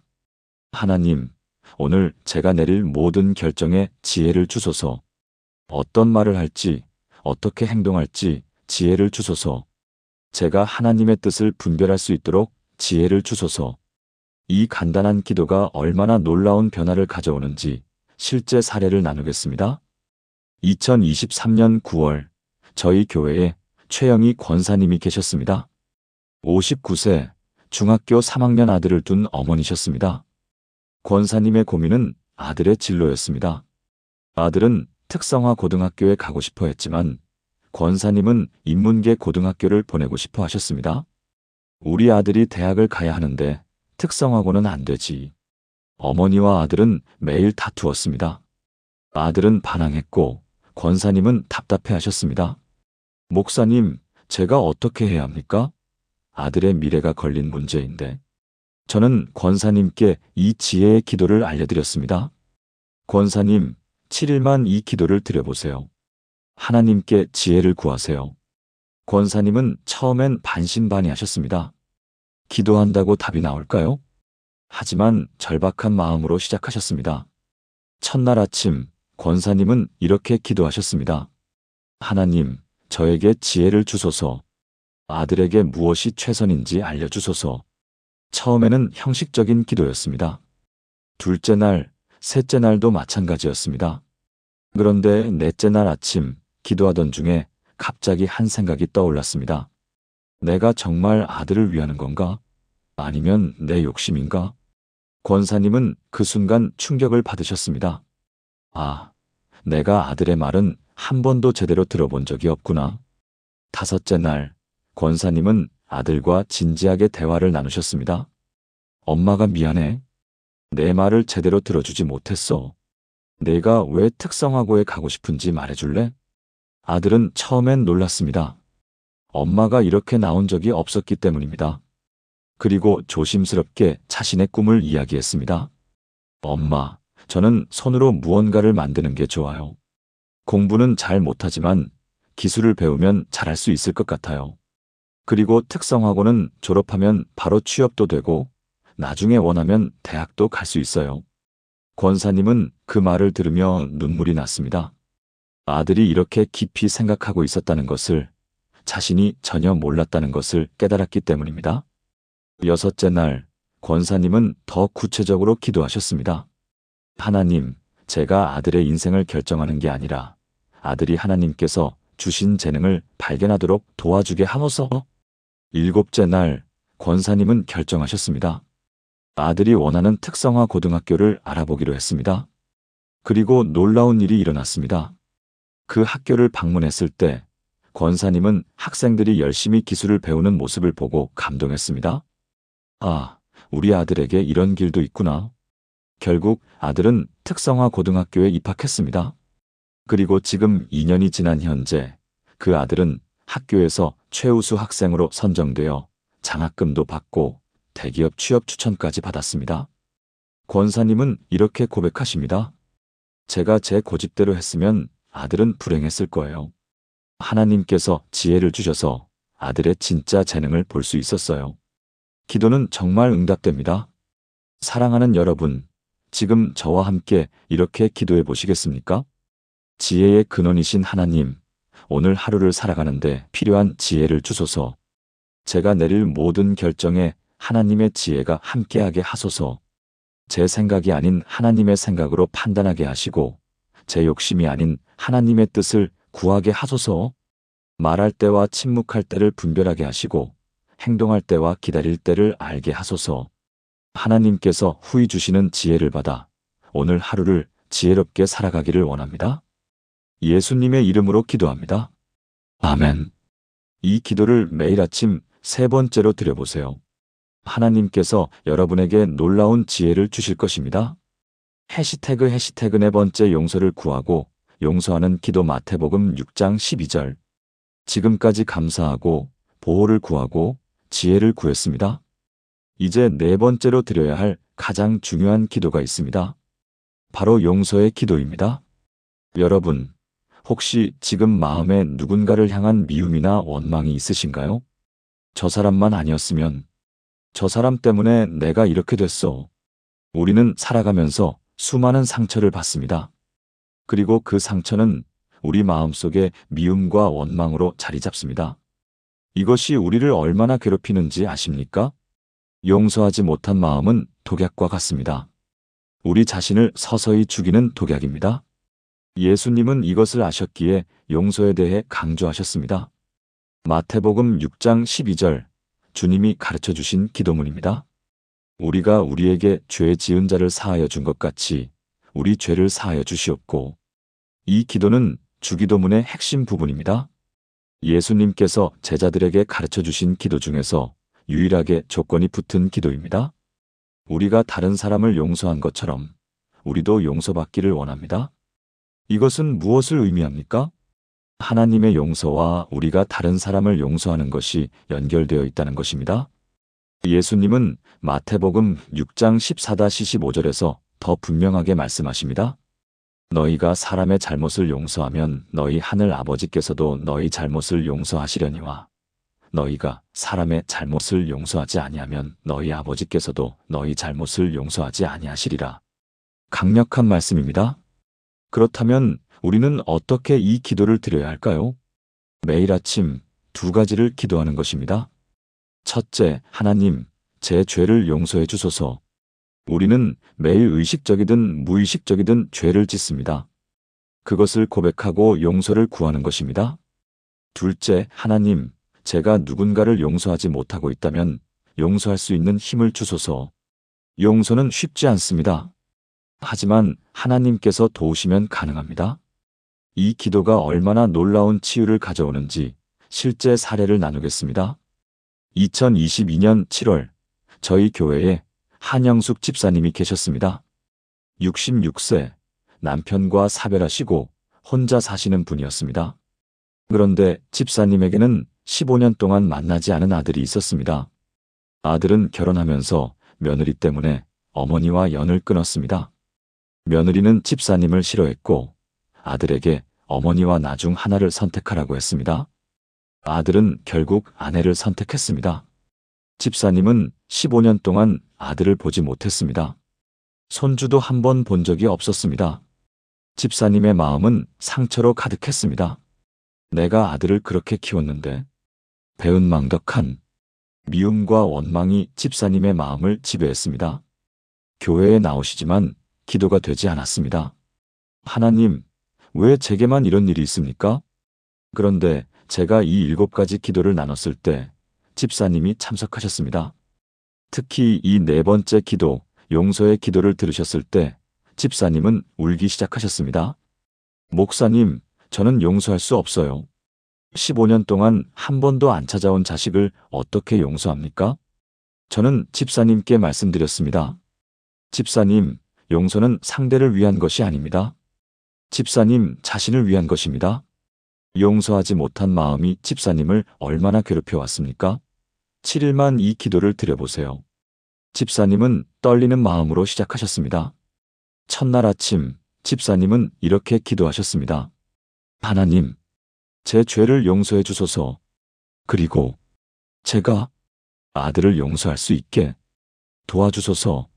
기도하면서 눈물이 쏟아졌습니다. 둘째 날, 셋째 날도 똑같이 기도하셨습니다. 그런데 넷째 날 아침, 기도 중에 갑자기 한 생각이 떠올랐습니다. 나도 부모로서 완벽하지 않았어. 아들에게 상처를 준 적도 있었지. 집사님은 그동안 자신만 피해자라고 생각했습니다. 하지만 하나님께서 집사님의 마음에 다른 시각을 열어주셨습니다. 다섯째 날, 집사님은 더 깊이 기도하셨습니다. 하나님, 제가 아들을 용서합니다. 며느리도 용서합니다. 그들도 그들 나름의 이유가 있었을 거예요. 여섯째 날, 집사님은 편지를 쓰기 시작하셨습니다. 15년 만에 아들에게 보내는 편지였습니다. 엄마가 미안하다. 내가 힘들 때 이해해주지 못했구나. 엄마를 용서해 줄 수 있겠니? 일곱째 날, 집사님은 그 편지를 붙였습니다. 떨리는 손으로 우체통에 넣으셨습니다. 그리고 2주가 지났습니다. 아무 소식이 없었습니다. 집사님은 실망하셨지만 계속 기도하셨습니다. 하나님, 제 마음은 이미 평안합니다. 용서했으니까요. 그런데 3주째 되던 어느 날, 집사님 집 초인종이 울렸습니다. 문을 열었더니 아들이 서 있었습니다. 15년 만에 보는 아들이었습니다. 아들은 울고 있었습니다. 엄마, 미안해요. 엄마가 보낸 편지 받고 제가 정말 잘못했어요. 어머니와 아들은 15년 만에 포옹했습니다. 둘 다 울었습니다. 그 후 며느리도 함께 찾아왔습니다. 손주들도 데리고 왔습니다. 며느리는 집사님께 무릎을 꿇고 용서를 구했습니다. 어머니, 제가 정말 잘못했습니다. 용서해 주세요. 집사님은 며느리를 일으켜 세우며 말씀하셨습니다. 이미 용서했단다. 너를 미워했던 15년이 내 인생에서 가장 힘든 시간이었어. 이제 우리 다시 시작하자. 지금 집사님은 매주 아들 가족과 함께 식사하십니다. 손주들은 집사님을 사랑하는 할머니라고 부릅니다.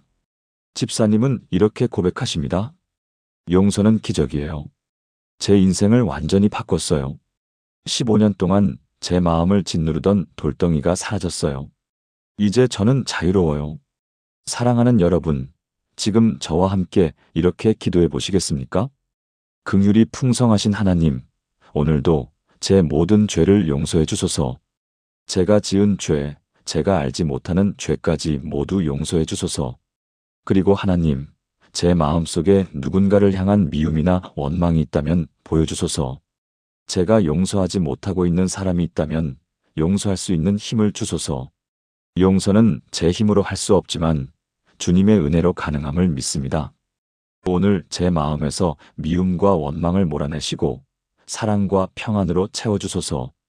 예수님의 이름으로 기도합니다. 아멘. 이 기도를 매일 아침 4번째로 드려보세요. 여러분의 마음이, 여러분의 관계가 회복될 것입니다. 해시태그 5번째 가족을 위한 기도 여호수아 24장 15절. 용서의 기도를 드린 후 이제 5번째 기도로 넘어갑니다. 바로 가족을 위한 기도입니다. 여러분, 이 세상에서 가장 소중한 것이 무엇입니까? 돈도 명예도 권력도 아닙니다. 바로 가족입니다. 그런데 아이러니하게도 우리는 가족을 위해 기도하는 것을 잊고 살아갑니다. 당연히 함께 있을 거라고 생각하기 때문입니다. 하지만 세상은 우리 가족을 공격합니다. 부부 사이를 갈라놓고 자녀를 빼앗아가고 부모 자식 간의 관계를 파괴합니다. 우리는 가족을 위해 기도해야 합니다. 매일 간절히 구체적으로 기도해야 합니다. 여호수아 24장 15절을 보시겠습니까? 만일 여호와를 섬기는 것이 너희에게 좋지 않게 보이거든 너희 조상들이 강 저쪽에서 섬기던 신들이든지 또는 너희가 거주하는 땅에 있는 아모리 족속의 신들이든지 너희가 섬길 자를 오늘 택하라. 오직 나와 내 집은 여호와를 섬기겠노라. 이것은 여호수아가 인생의 마지막에 이스라엘 백성들 앞에서 한 선언입니다. 여호수아는 광야 40년 가나안 정복 전쟁을 이끈 위대한 지도자였습니다. 그런데 그가 인생의 마지막에 가장 중요하게 여긴 것이 무엇입니까? 바로 나와 내 집이었습니다. 그의 가족이 하나님을 섬기는 것이었습니다. 나와 내 집은 여호와를 섬기겠노라. 이 선언은 단순한 결심이 아닙니다. 매일의 기도이고 매일의 실천이었습니다. 우리도 이렇게 기도해야 합니다. 하나님, 나와 내 가족이 주님을 섬기게 하소서. 내 배우자를, 내 자녀를, 내 부모님을 지켜주소서. 우리 가족이 하나님 안에서 하나 되게 하소서. 이 기도가 얼마나 강력한지 실제 사례를 나누겠습니다. 2023년 3월 저희 교회에 김철수 장로님이 계셨습니다. 70세, 평생 교회를 섬기신 분이었습니다. 그런데 장로님의 큰 고민은 아들이었습니다. 45세 된 아들이 교회를 나오지 않았던 것입니다. 아들은 어렸을 때는 교회를 다녔지만 대학 진학 후 교회를 떠났습니다. 아빠, 저는 제 길을 가겠어요. 교회는 제 길이 아니에요. 장로님은 25년 동안 아들을 위해 기도했습니다. 하지만 아들은 변하지 않았습니다. 오히려 시간이 갈수록 하나님에게서 멀어졌습니다. 장로님은 점점 낙심하셨습니다. 하나님, 제가 뭘 잘못했습니까? 평생 주님을 섬겼는데 왜 제 아들은? 그런데 제가 이 7가지 기도를 나눴을 때 장로님이 새로운 깨달음을 얻으셨습니다. 아, 내가 그동안 막연하게 기도했구나. 아들을 변화시켜 주세요라고만 했지 구체적으로 기도하지 않았어. 장로님은 이 5번째 기도를 새롭게 시작하셨습니다. 첫날 아침 장로님은 이렇게 기도하셨습니다. 하나님, 나와 내 집은 여호와를 섬기겠나이다. 제 아들 철민이도 주님을 섬기게 하소서. 간단하지만 확신 있는 기도였습니다. 둘째 날 장로님은 더 구체적으로 기도하셨습니다. 하나님, 오늘 철민이가 하는 일이 잘 되게 하소서. 그리고 철민이 마음에 주님을 갈망하는 마음을 넣어주소서. 셋째 날, 넷째 날, 5째 날. 장로님은 매일 아침 아들을 위해 구체적으로 기도하셨습니다. 그런데 일주일이 지난 어느 토요일 저녁이었습니다. 아들이 갑자기 부모님 댁에 찾아왔습니다. 아빠, 엄마, 내일 교회 같이 가도 될까요? 장로님 부부는 깜짝 놀라셨습니다. 무슨 일이야?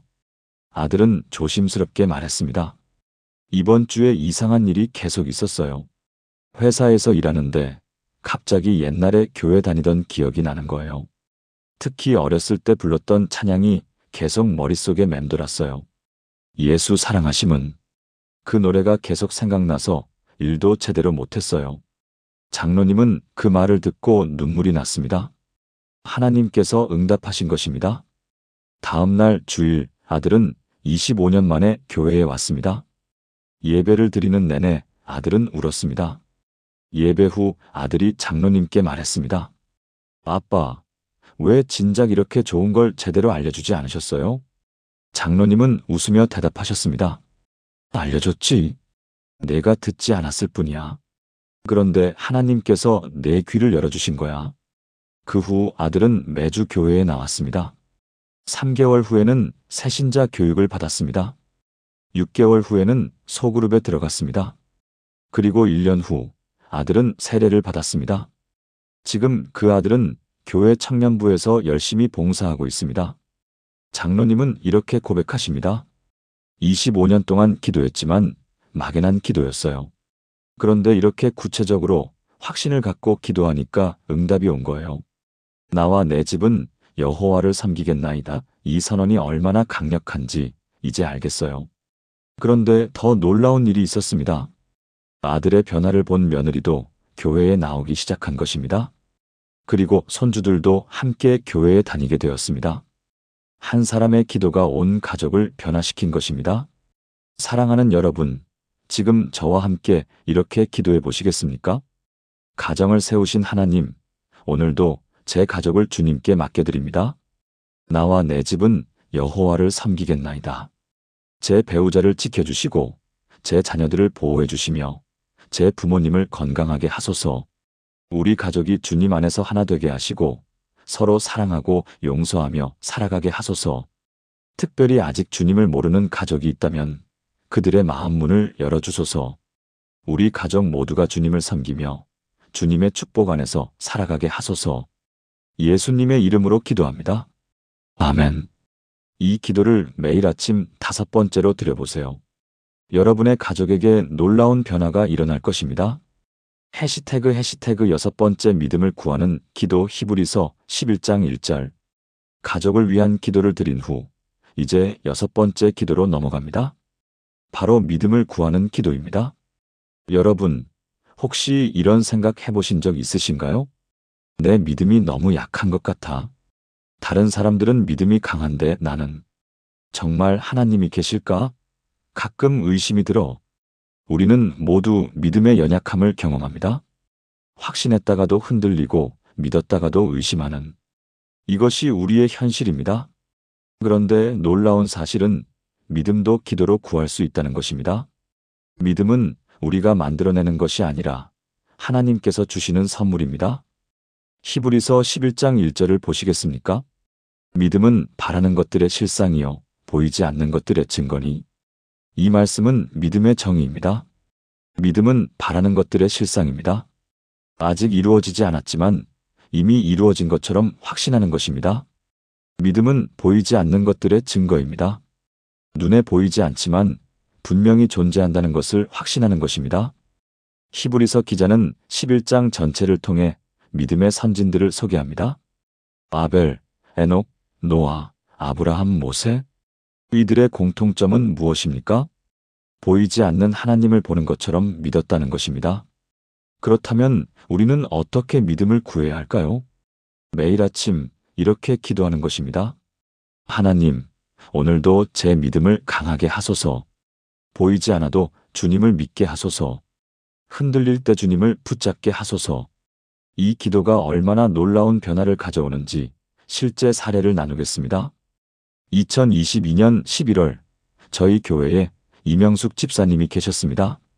58세 유방암 3기 진단을 받으신 분이었습니다. 의사는 말했습니다. 수술하고 항암 치료를 받으셔야 합니다. 그래도 5년 생존율이 50%입니다. 집사님은 그 말을 듣고 절망했습니다. 하나님, 저는 이제 죽는 겁니까? 믿음이 흔들렸습니다. 30년을 믿어왔지만 죽음 앞에서 믿음은 무너졌습니다. 수술 날짜가 다가왔습니다. 집사님은 두려웠습니다. 수술이 성공할지, 항암 치료를 견딜 수 있을지, 살아날 수 있을지, 모든 것이 불확실했습니다. 그때 집사님의 친구가 이 7가지 기도를 알려주었습니다. 명수가 이거 한번 해봐. 나도 힘들 때 이 기도하면서 견뎠어. 집사님은 처음엔 회의적이었습니다. 기도한다고 암이 났나? 그래도 해보자. 수술 일주일 전부터 시작했습니다. 첫날 아침 집사님은 떨리는 목소리로 기도했습니다. 하나님, 제 믿음이 너무 약합니다. 믿음을 주세요. 솔직한 고백이었습니다. 둘째 날 집사님은 히브리서 11장 1절을 읽었습니다. 믿음은 바라는 것들의 실상이요 보이지 않는 것들의 증거니. 하나님, 제가 낫는 것을 믿게 하소서. 비록 보이지 않지만 주님의 치유를 믿게 하소서. 셋째 날 조금씩 변화가 시작되었습니다. 여전히 두렵지만 그 안에 작은 평안이 생기기 시작했습니다. 넷째 날 집사님은 확신을 갖고 기도했습니다. 하나님, 저는 믿습니다. 주님께서 저를 치유하실 줄 믿습니다. 다섯째 날, 여섯째 날, 일곱째 날. 매일 아침 집사님은 믿음을 구하는 기도를 드렸습니다. 그리고 수술 당일이 왔습니다. 수술실로 들어가기 전 집사님은 마지막으로 기도했습니다. 하나님, 제 믿음을 지켜주세요. 주님께 맡깁니다. 수술은 5시간이 걸렸습니다. 가족들은 밖에서 기도했습니다. 수술이 끝나고 의사가 나왔습니다. 수술은 성공적이었습니다. 그런데 신기한 게 암이 생각보다 많이 진행되지 않았어요. 3기라고 했는데 거의 2기 수준이네요. 가족들은 눈물을 흘렸습니다. 하나님께서 역사하신 것입니다. 집사님은 항암 치료를 받았습니다. 힘들었지만 집사님은 매일 아침 믿음을 구하는 기도를 드렸습니다. 하나님, 오늘도 제 믿음을 지켜주소서. 이 고통 가운데서도 주님을 신뢰하게 하소서. 6개월간의 항암 치료가 끝났습니다. 그리고 검사 결과가 나왔습니다. 암세포가 완전히 사라졌습니다. 완치입니다. 의사도 놀라워했습니다. 이런 경우는 정말 드뭅니다. 기적이에요. 집사님은 울면서 감사했습니다. 하나님, 감사합니다. 제 믿음을 지켜주셔서 감사합니다. 그런데 더 놀라운 것은 그 후의 일이었습니다. 집사님은 같은 병을 앓는 사람들을 찾아다니며 격려하기 시작했습니다. 저도 암 3기였어요. 그런데 하나님께서 치유해 주셨어요. 믿음을 잃지 마세요. 집사님의 간증을 듣고 수많은 사람들이 용기를 얻었습니다. 지금까지 집사님은 50명이 넘는 암 환자들을 만나 격려했습니다. 그중 많은 사람들이 치유를 경험했습니다. 집사님은 이렇게 고백합니다. 제 암이 축복이었어요. 그 고통을 통해 제 믿음이 진짜 믿음으로 바뀌었어요. 이제 저는 어떤 상황에서도 하나님을 신뢰할 수 있어요. 사랑하는 여러분, 지금 저와 함께 이렇게 기도해 보시겠습니까? 믿음의 주요 온전하게 하시는 이신 예수님, 오늘도 제 믿음을 강하게 하소서. 보이지 않아도 주님을 믿게 하시고 느껴지지 않아도 주님을 신뢰하게 하소서. 바라는 것들의 실상을 보게 하시고 보이지 않는 것들의 증거를 확신하게 하소서. 흔들릴 때 주님을 붙잡게 하시고 넘어질 때 주님께 의지하게 하소서. 제 믿음이 날마다 자라나게 하시고 어떤 상황에서도 주님을 신뢰하는 믿음을 주소서. 예수님의 이름으로 기도합니다. 아멘. 이 기도를 매일 아침 6번째로 드려보세요. 여러분의 믿음이 날마다 강해질 것입니다.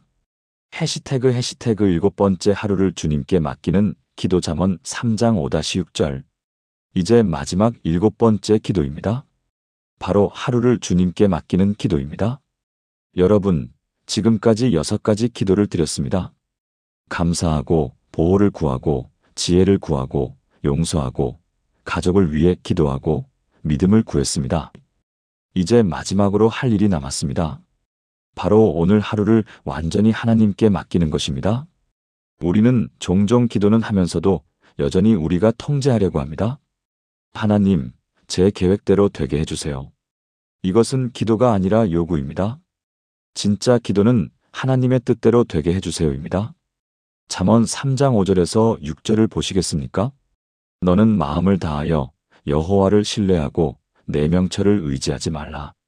너는 범사에 그를 인정하라.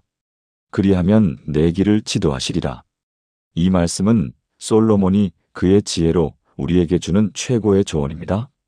마음을 다하여 여호와를 신뢰하라.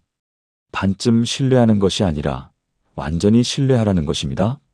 내 명철을 의지하지 말라. 우리의 판단, 우리의 지혜를 믿지 말라는 것입니다. 왜냐하면 우리의 생각은 제한적이기 때문입니다. 범사에 그를 인정하라. 모든 일에서 하나님을 첫 번째로 생각하라는 것입니다. 그러면 어떻게 됩니까? 내 길을 지도하시리라. 하나님께서 우리의 길을 인도하신다는 약속입니다. 우리가 계획을 세우지 말라는 것이 아닙니다. 하지만 그 계획을 하나님께 맡기고 하나님의 인도하심을 따르라는 것입니다. 그렇다면 우리는 어떻게 이 기도를 드려야 할까요? 매일 아침 마지막으로 이렇게 기도하는 것입니다. 하나님, 오늘 하루를 주님께 맡깁니다. 제 계획이 아니라 주님의 뜻이 이루어지게 하소서. 오늘 하루 주님께서 제 길을 인도해 주소서. 이 기도가 얼마나 놀라운 평안을 가져오는지 실제 사례를 나누겠습니다. 2023년 8월 저희 교회에 박정희 권사님이 계셨습니다. 63세 작은 식당을 운영하시는 분이었습니다. 권사님은 전형적인 걱정쟁이였습니다. 아침에 일어나면 벌써 하루 종일 걱정이었습니다. 오늘 손님이 올까? 재료값이 또 올랐는데? 직원이 안 나오면 어떡하지? 요즘 장사가 안 되는데 월세를 낼 수 있을까? 권사님은 매일 불안과 걱정 속에서 살았습니다. 밤에도 잠을 제대로 못 주무셨습니다. 걱정이 너무 많아서 불면증까지 생겼습니다. 건강도 나빠졌습니다. 스트레스로 인해 위염과 고혈압이 생겼습니다. 의사는 말했습니다. 권사님, 스트레스를 줄이셔야 해요. 이러다가 큰일 나요. 권사님도 알고 있었습니다. 걱정해도 해결되는 게 없다는 것을. 하지만 멈출 수가 없었습니다. 목사님, 어떻게 걱정을 안 할 수 있어요? 현실이 이런데. 그때 제가 이 7가지 기도를 알려드렸습니다. 특히 이 마지막 기도, 하루를 주님께 맡기는 기도를 강조했습니다. 권사님, 7일만 해보세요. 매일 아침 하루를 주님께 완전히 맡기는 겁니다. 권사님은 반신반의했지만 시작했습니다. 첫날 아침, 권사님은 이렇게 기도했습니다. 하나님, 오늘 하루를 주님께 맡깁니다. 제가 걱정해도 소용없으니 주님이 알아서 하세요. 솔직히 확신이 없는 기도였습니다. 하지만 신기하게도 그날은 마음이 조금 편했습니다. 둘째 날, 권사님은 더 진지하게 기도했습니다. 하나님, 오늘 하루를 주님께 맡깁니다. 제 계획이 아니라 주님의 뜻대로 되게 하소서. 그날 권사님은 의도적으로 걱정을 내려놓으려고 했습니다. 걱정이 올라올 때마다 주님께 맡겼어라고 속으로 외쳤습니다. 셋째 날, 넷째 날, 다섯째 날. 매일 아침 권사님은 하루를 주님께 맡기는 기도를 드렸습니다. 그런데 놀라운 변화가 시작되었습니다. 권사님의 마음에 평안이 찾아온 것입니다. 여섯째 날, 권사님은 이렇게 고백했습니다. 목사님, 신기해요. 상황은 하나도 안 변했어요. 장사도 여전히 안 되고 재료값도 여전히 비싸요. 그런데 제 마음이 편해요. 걱정이 줄어들었어요. 일곱째 날, 권사님은 확신을 갖고 기도했습니다. 하나님, 오늘 하루도 주님께 완전히 맡깁니다. 주님께서 제 길을 인도하실 줄 믿습니다. 그날 오후 놀라운 일이 일어났습니다. 한 손님이 식당에 왔습니다. 근처 회사의 직원이었습니다. 그 손님은 권사님의 음식을 먹고 크게 감동했습니다. 사장님, 정말 맛있어요. 우리 회사 직원들도 다 데리고 올게요. 다음 날부터 그 회사 직원들이 단골이 되었습니다.